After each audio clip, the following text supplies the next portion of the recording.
Donc, le chapitre qui vient, c'est Baboun fi isbaril wuzu, le chapitre sur le fait d'accomplir correctement le wuzu.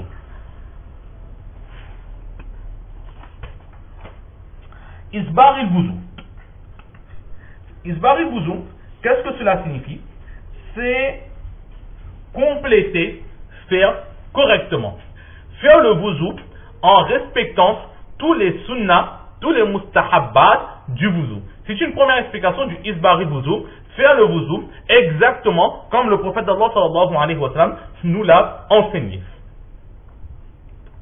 Et dans un récit du Bukhari Sharif, rapporté par Hazrat Abdullah ibn Umar radiallahu ta'ala an, qui dit que isbaril wuzu, faire le wuzu correctement, cela signifie qu'au moment de faire le wuzu, bien frotter la main sur les membres que nous sommes en train de mouiller. Donc deux possibilités, faire le wuzu en respectant la sunna du prophète d'Allah sallallahu alayhi wa sallam, ou la deuxième possibilité c'est quoi? Lorsqu'on fait le wuzu, très souvent on fait le wuzu avec le robinet, alors on ouvre le robinet par exemple et on passe le bras sous le robinet, et puis du moment que c'est mouillé, on arrête avec ça et on considère que le wuzu il est fait. Alors Hazrat Abdullah ibn Umar radiallahu ta'ala dit que quand on dit isbaril wuzu, cela veut dire mouiller la main, mais ensuite frotter la main, une main sur l'autre bras, bien frotter le visage avec les mains, bien frotter les mains sur les pieds lorsque l'on lave ses pieds au moment de faire le wuzu. Là, c'est deux significations du isbaril wuzu.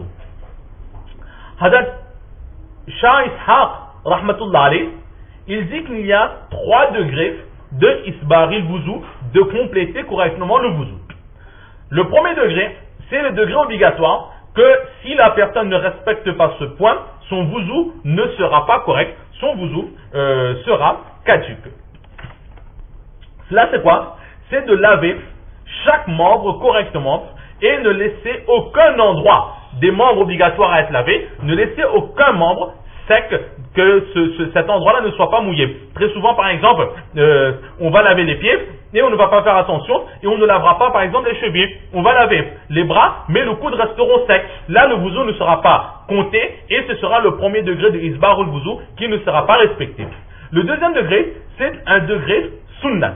C'est-à-dire bien laver chaque membre. Cela est obligatoire, mais laver chaque membre en 3 fois.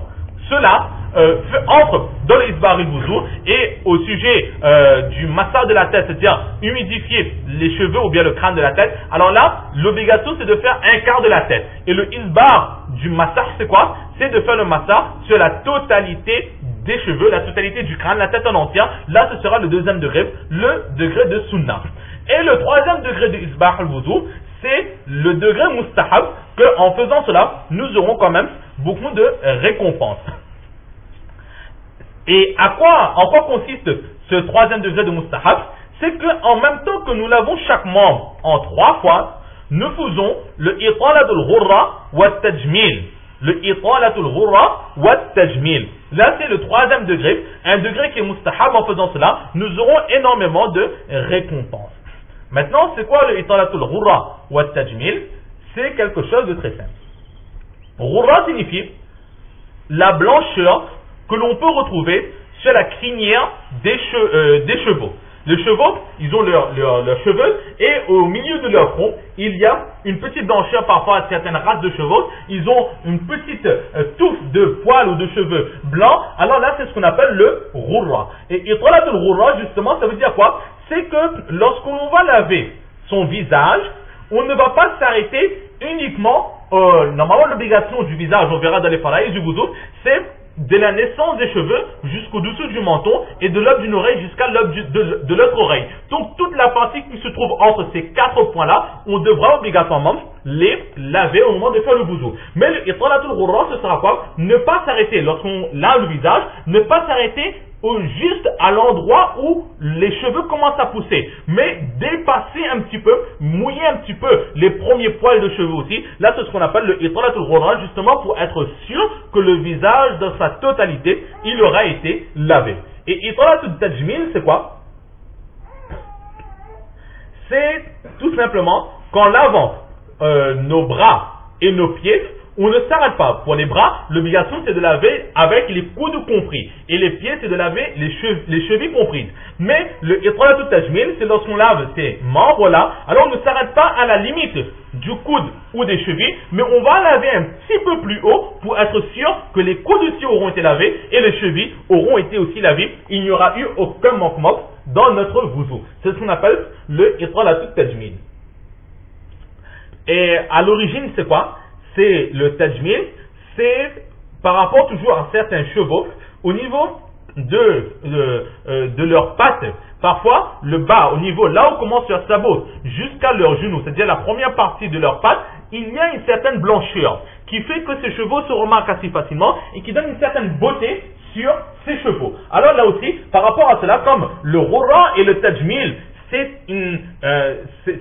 un signe qui appartient à une certaine race de chevaux qui est très appréciée, très aimée et qui a une très grande valeur. Ici aussi, le prophète dans le wudu, il a comparé les actions avec ce cheval de race. C'est ce cheval qui a énormément de valeur. Pourquoi? Pour dire que comme exactement à vos yeux, ces chevaux, de par ces deux points, que le dessus de leur crinière, elle a une certaine couleur, et que le bas de leurs pattes est tout blanc, c'est très beau à voir, vous aimez. De la même façon, lorsque vous allez accomplir votre wudu de cette façon, vous allez laver un petit peu le dessus de votre crâne en faisant le wudu, pas toute la tête, mais on dépasse un petit peu la limite. En lavant les bras, on dépasse un petit peu la limite des coudes. Pour la même façon, pour les pieds, on va dépasser la limite des chevilles un petit peu. Là aussi, aux yeux d'Allah, vous aurez énormément de valeur et vous aurez énormément de récompense. Et justement, pourquoi est-ce qu'on a aussi comparé avec ces chevaux? Peut-être comme exactement de loin, ces chevaux sont remarquables de la même façon, en faisant le wudu de cette façon, au jour du Qiyamah, les membres qui auront été lavés par le wudu, ils seront lumineux, ils seront resplendissants au jour du Qiyamah. Alors, exactement comme ce cheval, il est beau, de très loin on le remarque, les personnes qui feront le wudu de cette façon, en respectant les faraïs, les sunnats et les mustahabbat, laver en 3 fois, et laver un petit peu plus qu'on nous demande au jour du Qiyamah, ces membres-là seront lumineux et de très loin, on va remarquer que c'était des personnes qui faisaient régulièrement le wudu pour accomplir leur prière. Le italatul ghurra tajmil, ce que l'on vient d'expliquer, pour les aïmins salasa, c'est-à-dire Imam Abu Hanifa, Imam Ahmad ibn Hanbal, Imam Shafi'i alayhi rahmat, cela est mustahab, c'est quelque chose de très bien. Mais Imam Malik alayhi rahmat, pour lui, cela est makruh. Il considère cela comme makruh. Pour lui, il y a effectivement le itala, il faut faire. C'est quelque chose qui existe. Mais ce n'est pas l'explication que nous venons de donner. Pour Imam Malik, l'explication que nous venons de donner, cela entre dans du gaspillage. Parce qu'on est en train de laver quelque chose qui n'a pas été demandé parmi les faraïs du wudu.